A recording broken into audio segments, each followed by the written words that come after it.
I just hit Legend with a deck that can deal infinite damage and can deal infinite damage. I'm actually very excited about today's video because this deck reminds me of an old Hearthstone classic. It's essentially the Warlock version of Freeze Mage, and today we're going to be talking about Concierge Warlock, how this deck works, and we're going to talk about the absolute low win rate that is available with this deck right now, because it just is not doing well according to HS Guru and HSReplay. So if I move myself out of the way, you guys can see that Concierge Warlock in Diamond through Legend on HS Guru only has a 42% win rate, but has a 1.2 popularity percent. Because when this deck came out, it was essentially the day 1, day 2 deck that people were trying with Batmask, because it turns out Batmask is a very legitimate meta-relevant card, at least in some of the decks that we are seeing. It is seeing play, obviously, in this Concierge Warlock, but it is also seeing play in decks like Starship Warlock. And you can make an argument that you really don't need the Batmask for that deck, but it is still something that players have been doing both in Legend and in Top Legend. And when you take a look at the stats in Top Legend, it is actually the worst performing deck out of a minimum of 250 games, and if I set it to 100, it is the 5th worst deck out of all of the decks that I've seen play in Standard. Quest Rogue still being the absolute worst. I wonder how those buffs were going. But yeah, Concierge Warlock is a deck that has an absolute low win rate, but dude, I'm not gonna lie. I had an insane win rate with this deck. And that's part of the reason why I really wanted to discuss this deck, because I went 24-10 from Diamond 5 all the way up to Legend with a 71% win rate, all thanks to Concierge OTK Warlock. And I gotta be honest, dude, I feel like the only reason why my win rate was this high is because of my experience with Mill Warlock and just your Warlock decks in general. I know how to stall, I know game plans of most decks, and this is just a classic combo deck, just like Freeze Mage, where you are stalling your opponent until eventually you can finally blow them out with a ridiculous amount of damage. And when I say this deck can deal infinite damage, I mean this deck can deal infinite damage, because the way that this can happen is that you play your Champions of Azeroth and you want to roll either the Archmage Antonidas or the Velen. And the way that this combo works is that if you roll Velen, you can just make copies of the Velen with the Batmask, and then you can use the rock from the Rock Skipper, and that rock can deal anywhere between 48 damage to almost 394 damage, I think is the exact total that it can deal. Yeah, it does essentially infinite damage, because there's no deck except for like maybe the most ridiculous of Armor Warlocks that can survive almost 400 damage. But if you roll the Archmage Antonidas, you can then play Concierge into Batmask, kill off one of the Concierges with either a Conflagrate or with the rock that you get from the Rock Skipper. Then you can play your Archmage Antonidas for 0 mana, because it will be discounted by the Concierge. You play a spell, and then you quite literally have infinite damage, as many fireballs as you can pop onto the face until the time runs out. So this deck, like I said, is very similar to Freeze Mage, because we have cards like Sleepy Resident, Bob the Bartender, Ancient of Yore, as well as plenty of removal tools in addition to those stall tools, so we can get the Yours back with like a Layover, Ultralisk Cavern combo. Yet again, Ultralisk Cavern Zerg package, consume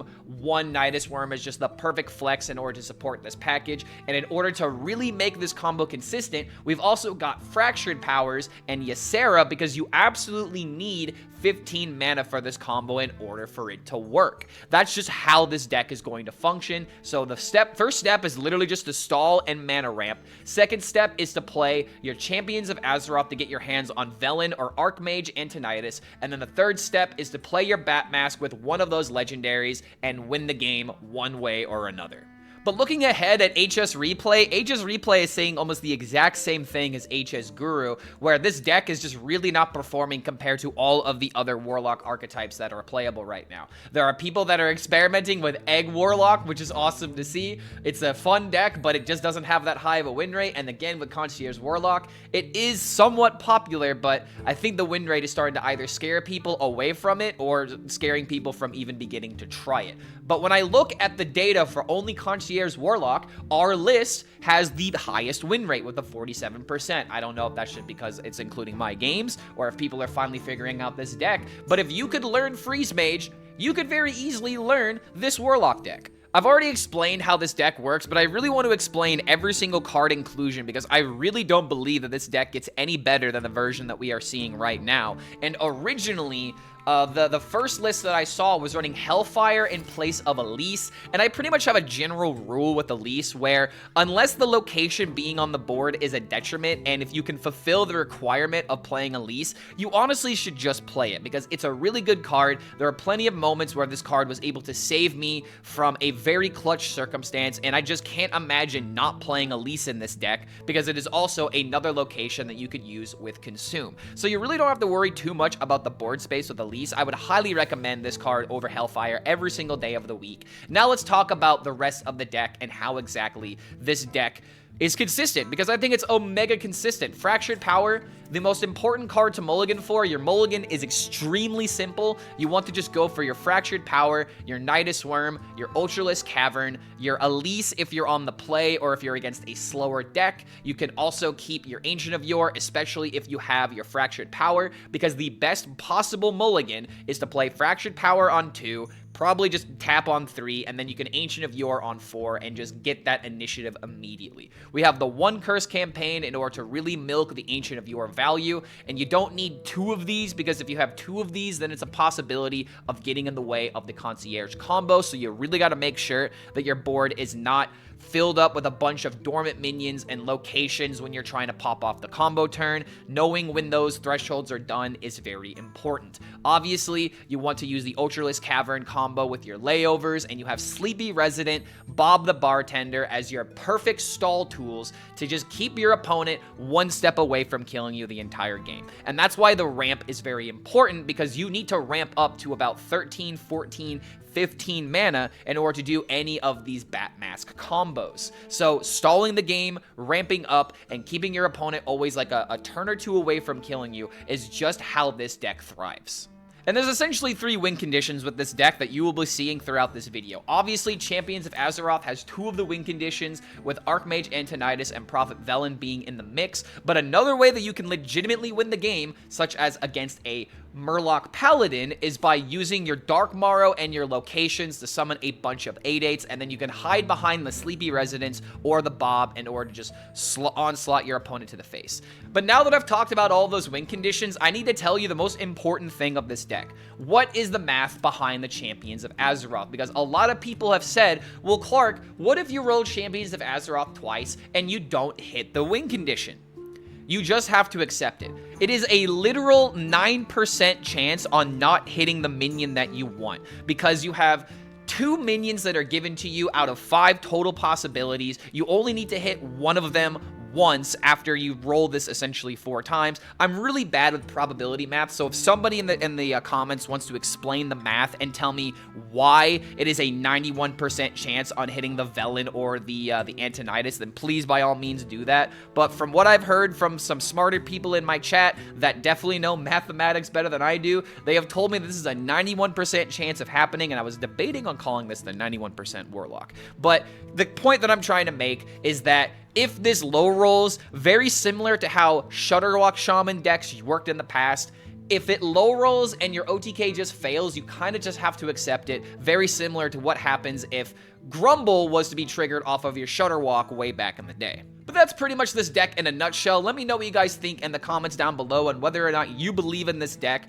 because I might need to play this deck a little bit more in Top Legend just to see if this deck has more validity than players are letting on. Because I think the ultimate take at the end of the day is that this deck is fine to grind all the way up to Legend, but unfortunately with all the Fire Act rogues that are available, with all of these weird Starship decks that are coming back into the fray, Starship decks can really threaten us with like Exodar lethals and stuff like that. I believe that this deck is fine, but it is not good into the current popular meta, and because of that, its top legend stats are just abysmal, to say the least. I want to believe that people understand how to play this deck, and the win rate is just an issue of the metagame being volatile against it, because this deck really isn't that complicated to learn. But in case you guys want to learn this deck, I have several game clips coming up ahead that'll show you the various amount of combos that are possible in this Concierge OTK Warlock. And don't forget, if you do enjoy this kind of content, feel free to like this video, subscribe to the YouTube channel, check out the Patreon, yada, yada, yada. Let's get into some infinite literal infinite damage OTKs that are possible within Hearthstone. Thank you guys so much for making it to the end of this deck breakdown, and we will see you all for the next video. What is this deck? It is art. Hand buff DK is pretty good at getting traction lately. I have noticed it, yeah. In the data, I have no. Oh shit. Do I fish for a layover? I might need to. Fish for layover number 2. We swung and we missed.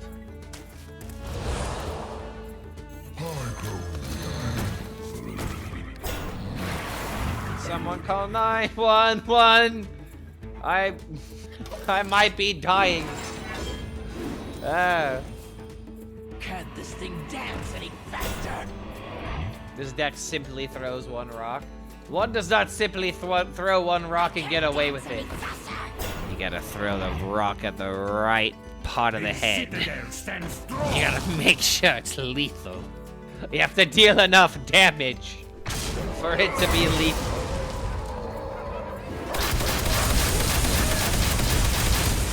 I have to say, for legal reasons, that I do not condone throwing rocks in a violent manner. My lawyer has informed me that I've been getting away with it for too long. Ah, shit, I might not be getting away with it anymore. At the same time, no, I'm totally getting away with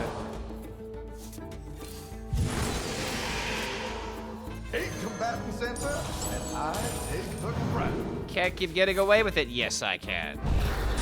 And I'll continue to get away with it. No shame, no remorse. Nothing but pain and misery. I still don't have the rock skipper, though.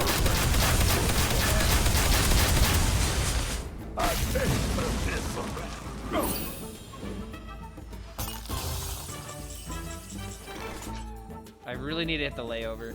All are nourished when the cycle renews. Got a couple draws for it.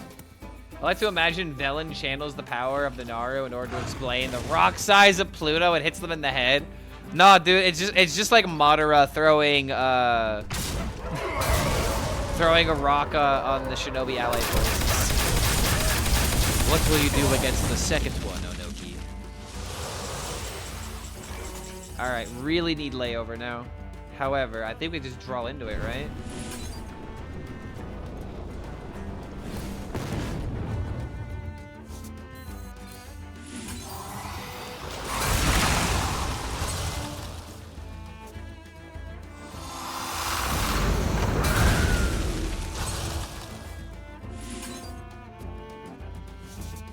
There's the Tony. Concierge could be next card. I was thinking about going for this.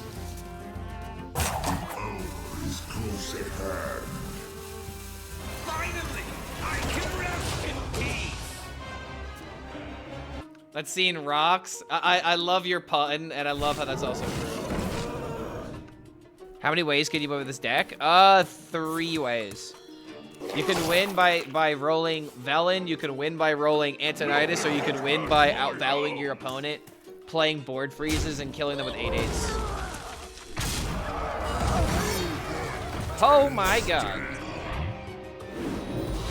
So if Concierge is drawn, this is legal.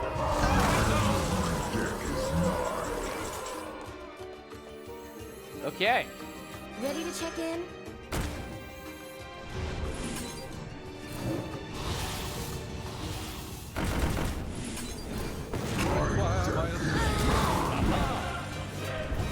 Sit through it. Sit through it to be amazed.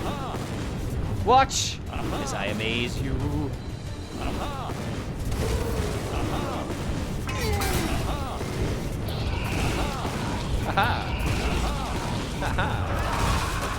Who made this deck? I saw it on HS Guru. I don't know who made it. All I did was get rid of a Hellfire for an Elise.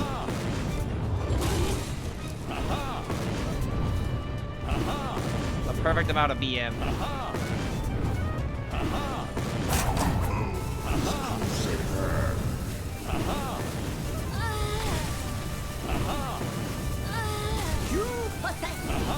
The perfect BM.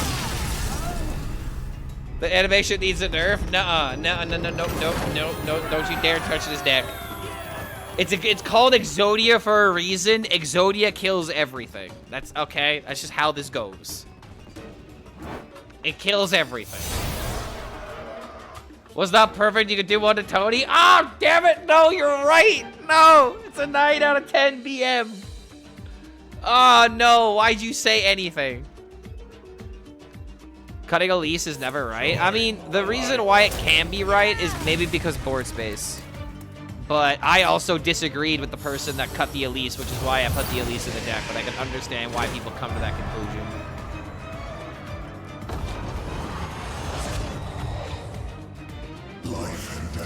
I feel like if the conversation is, do we bother putting in Elise when you can fulfill the requirement? I just don't understand why you don't do it.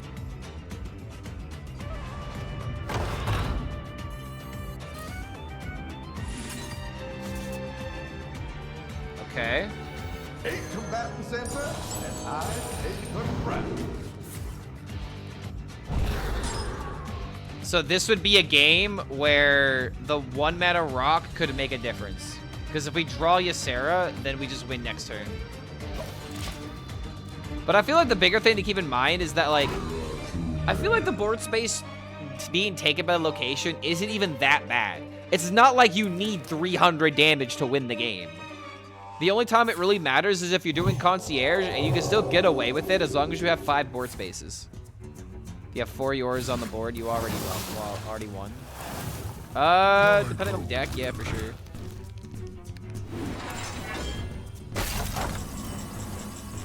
Okay.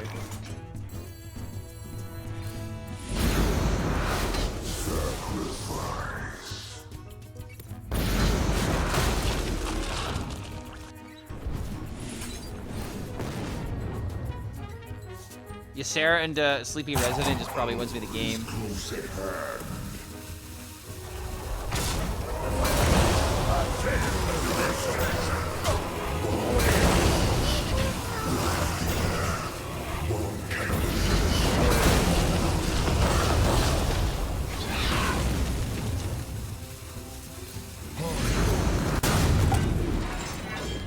That was too close. If actually, it doesn't even have the thing here. Oh god, he's doing the thing. Your will is my will. Is it the out Umbra? Umbra as well as this. I can tell your Because if he plays all the minions and then plays like Ruin or something, that's a lot of damage. So double Sleepy Resident, double Ysera. Ysera tap Sleepy Resident is by far the best thing that can happen.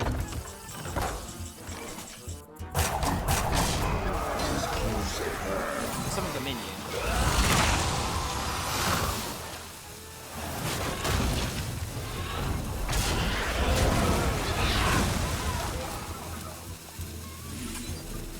Okay, we got the Tony.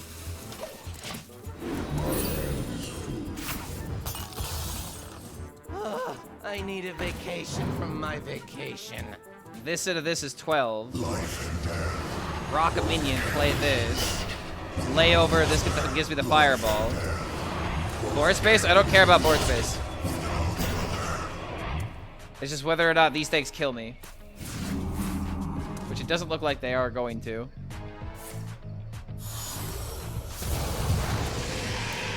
You are a diligent one. Life and death. May the light embrace you. My hand is full. Ready to check in?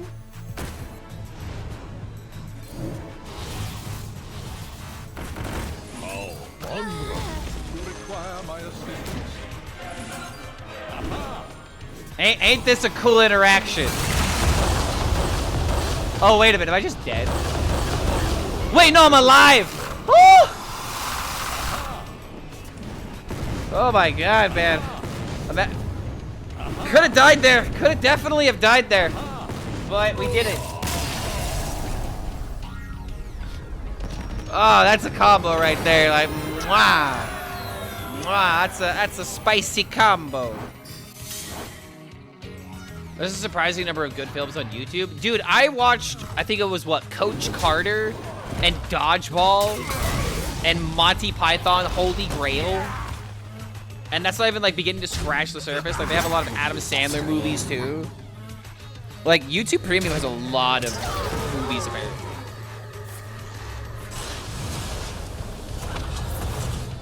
I finally get max damage Velen, dude. Welcome, my devoted chosen. All right, this is the max combo. Max damage Velen.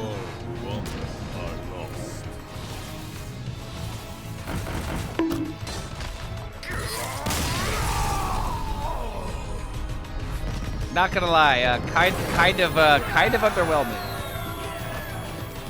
For a rock to the face, that didn't sound very bombastic. For a rock that dealt 300 damage, but generally speaking, I would just rather go all in on that tempo game plan of just playing, you know, Gnarlax and the Fire Act. He doesn't kill the one. Dude, you had a, you could have hero powered and killed this. Why are you not killing this?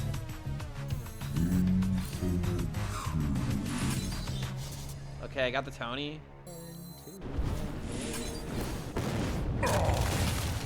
Okay. Just need to have board space for it, or hand space for it. I can just get rid of Eternal Layover. Or I know I can just get rid of this. Finally, I can Gotta drop this. We have 10 cards.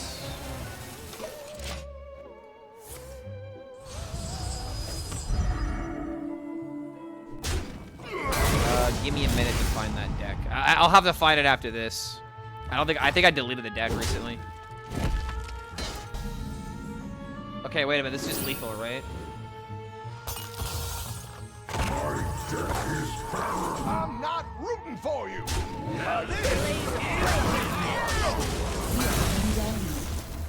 Ready to check in?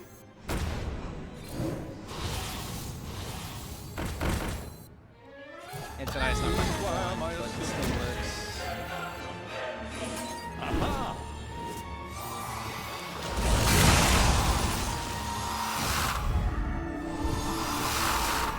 Aha! Aha! Aha! Aha!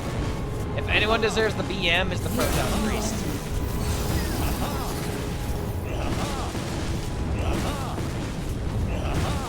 And the reason why this is happening so fast is because I have 2 spells that I can do fireballs. Oh, dude, I can literally do this combo all day. Infinite fireballs are just so much fun, and I've been doing it more often than Velen. More Bat Mask, less Quasar. This is the Hearthstone I like. Dude, Bat Mask is like the unsung hero of this expansion right now. Like it's such a fun card to mess with, in like every single way possible.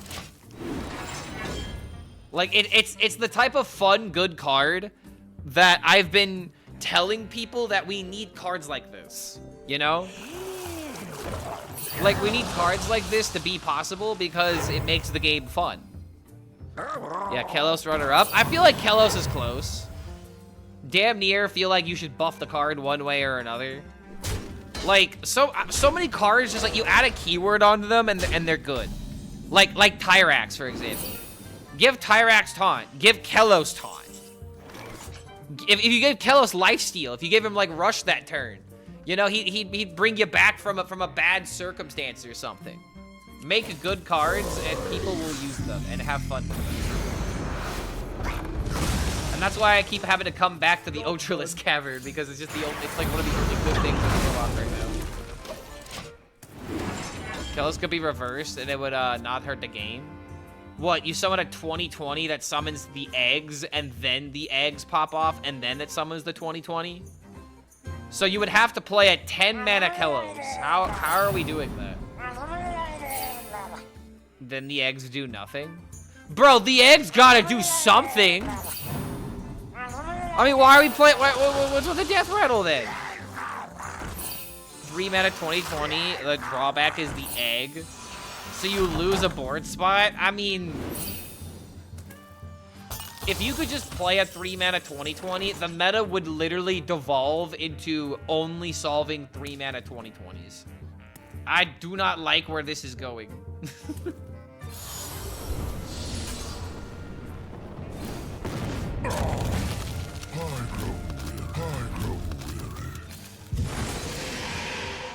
All right. Ha! That's a lot of damage.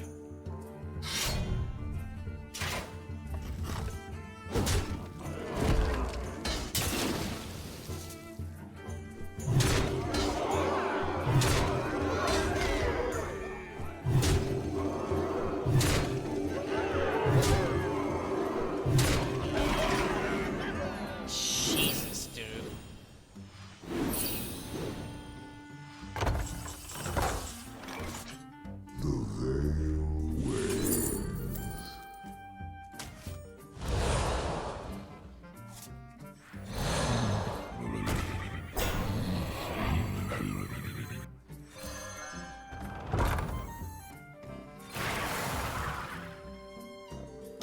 Save these for now.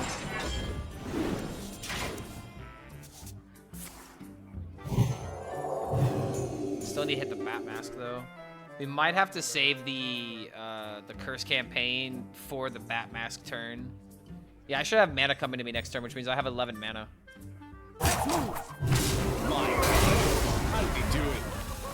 Warlock HELLSCREAM, the best Hearthstone player Sometimes I that ever think the lived. quest needs to do +1/+0. Oh, so you can kill these things? Yeah, it might end up happening. Who knows? Like, there's a part of me that feels like this quest is never gonna get nerfed because it quote-unquote doesn't need it, but I don't know. Cards and decks have been nerfed for less. So now I get my mana.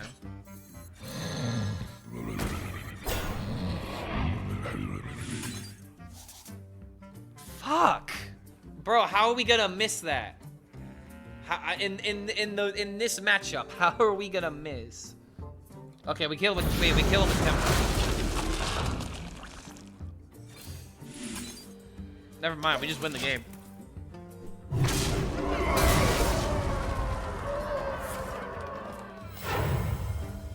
Yeah, I always forget this is just a way that you can win. However, it doesn't feel satisfying to win this way. It does need to be said. Just making sure I don't fuck up the math on this. All are nourished when the cycle renews. The alternate win condition, the forbidden win condition, the win condition that makes Murloc players cry. That's how you beat Murloc Paladin, you just loop them with Sleeper and Bob. I concede. The Freeze Mage, except you have minions.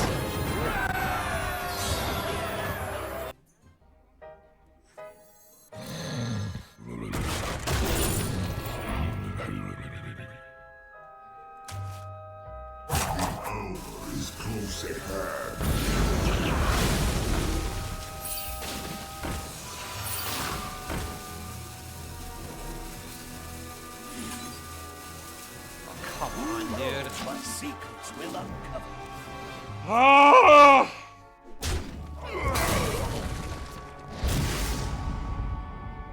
I actually might be losing this game because of how I didn't time my 8/8s. I could have just timed the 8/8s, just won with the freezing.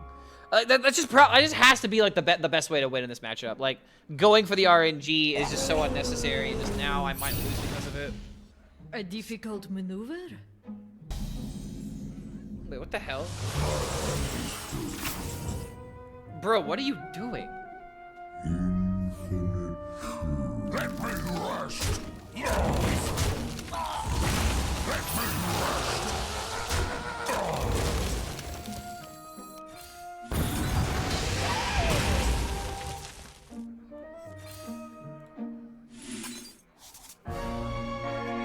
We fucking missed! Okay, hold on. I've got a fucking idea. Put your faith in the light.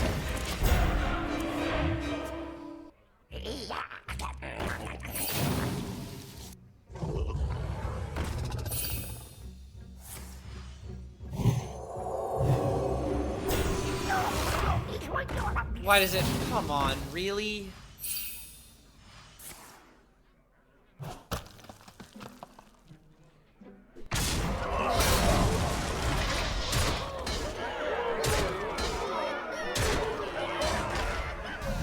This is the only thing that I can do.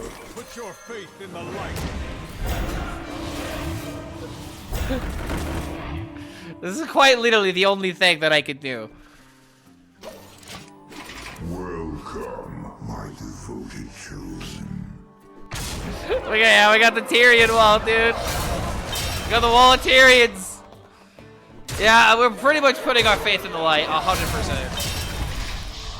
I just really wish he didn't have that taunt because I need every single, like, I need every morsel of damage right now. And it's like, I already might have to play Layover, but if I play Layover, this thing's coming back with the bigger stats. Yeah, it doesn't matter, we're still dead. We lost the game because we didn't do the thing. Our deck naturally low rolled. Yeah, it was too bad weapons can't stack.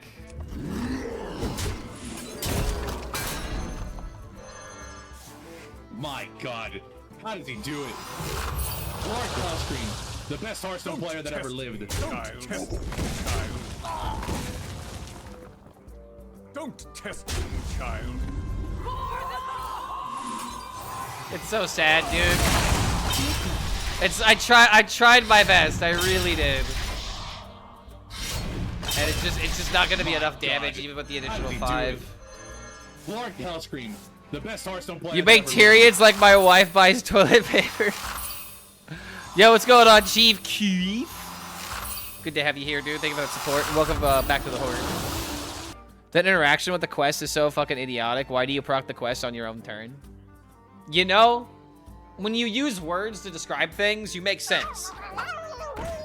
And that's the most amount of sense that I've heard all day. Oh my God! Dude, I'm so close.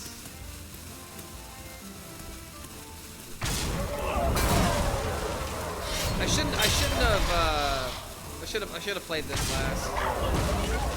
Zach needs announced darkness. No, I just need my champions not to miss. Bro, there ain't no way you're fucking this up. Oh, you've got to be kidding me. Now I'm like actually kind of mad. Don't test me, child.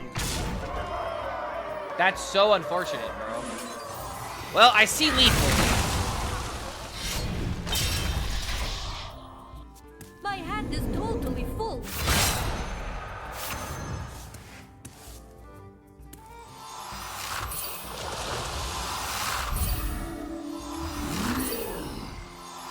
Behold the armies of Stormwind. Bro, that's some bullshit. All I needed to do was just go for the board freeze, and it would have been fine. All right, this is final boss.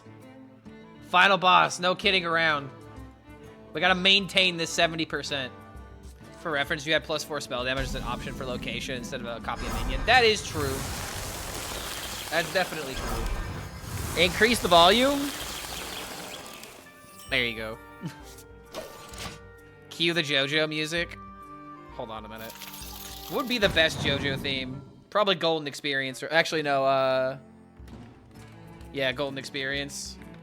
No kidding around tonight. There's no kitten around. I'm not kidding around, as most people would say.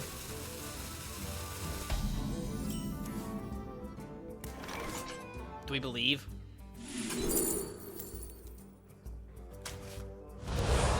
Sag. I wanted the ramp. I wanted to believe in the ramp. Oh, well, that can't be good. What? Oh, that's just random 2-drop.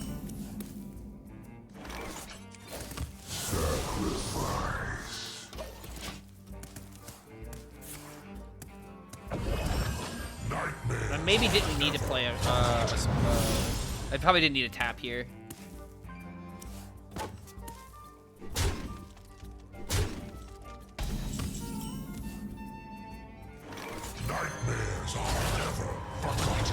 Yo, what's going on, Tic Tac? We're on the final boss.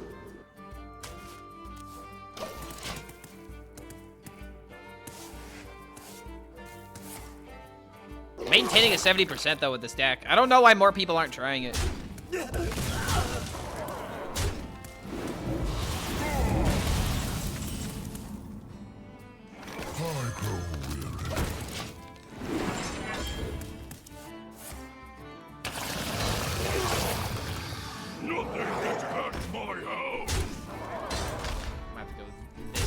But these leeches are a problem.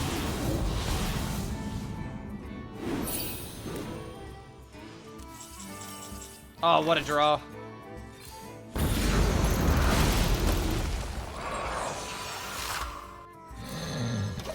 I need to get rid of the card, like... Kinda scared of that.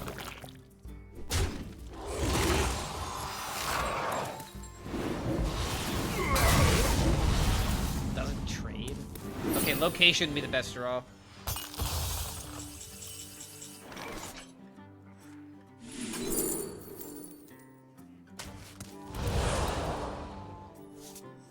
Greedy as fuck, but I'm doing it.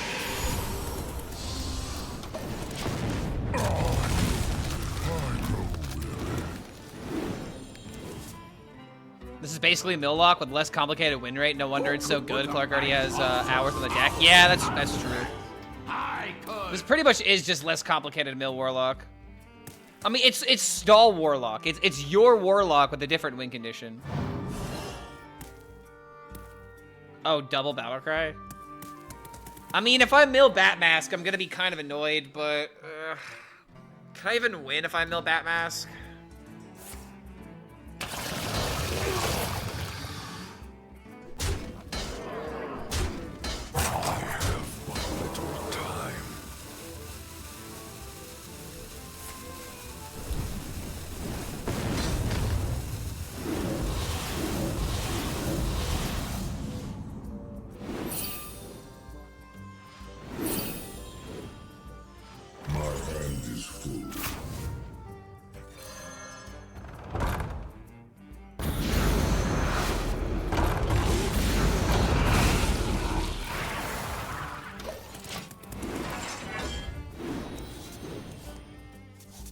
Game doesn't look too winnable. No, it's definitely winnable. The game hasn't gotten out of hand yet. Ooh, okay, hold on a minute. That's scary.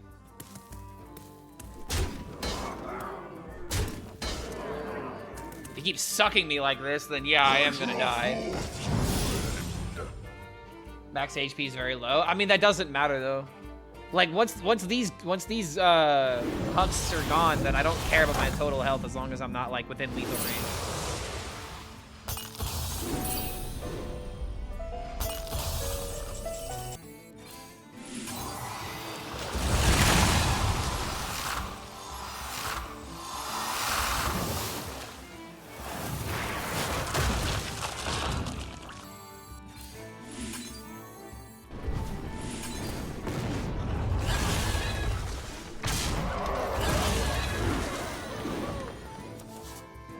We draw into the Rock Skipper. I mean, we also did mill Ysera. That kind of matters a little bit.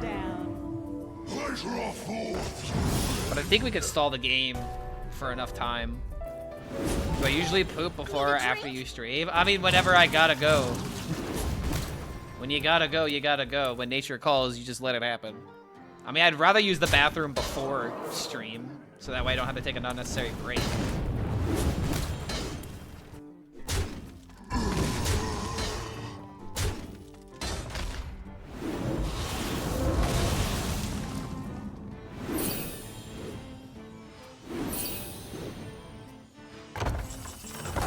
There's the Rock Skipper, so we have lethal as long as we make it to the turn threshold. I remember this place well.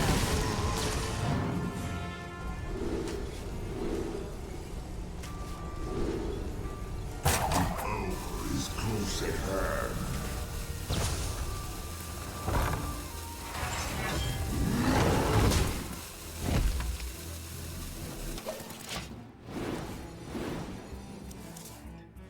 No spell damage? No, why would I pick spell damage? Like, I was really thinking about it, but it's like, there really is no point. Like, the spell damage will not help me win this game. It just doesn't. At least the plus attack can maybe matter on the minion with rush. It's just, it's never pick spell damage. You never have to worry about, like, you never have to deal 1,000. Unless you're playing up against a no-hands gamer.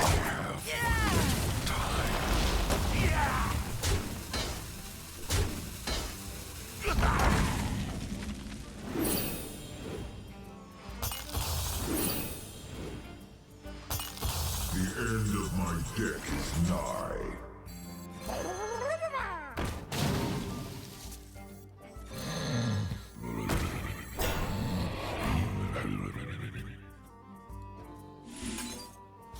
Okay, there's Velen. GG, it's over.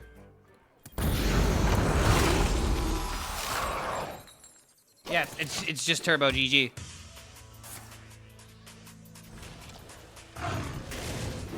They can go shell up if they had it. If they would have had shell up buff, they would have done it by now. My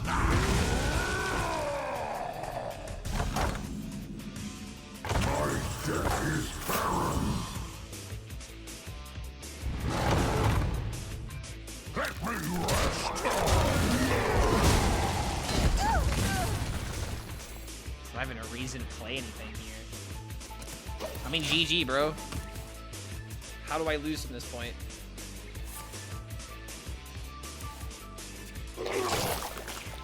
The citadel stands strong. Float 13 mana. It's definitely correct, dude.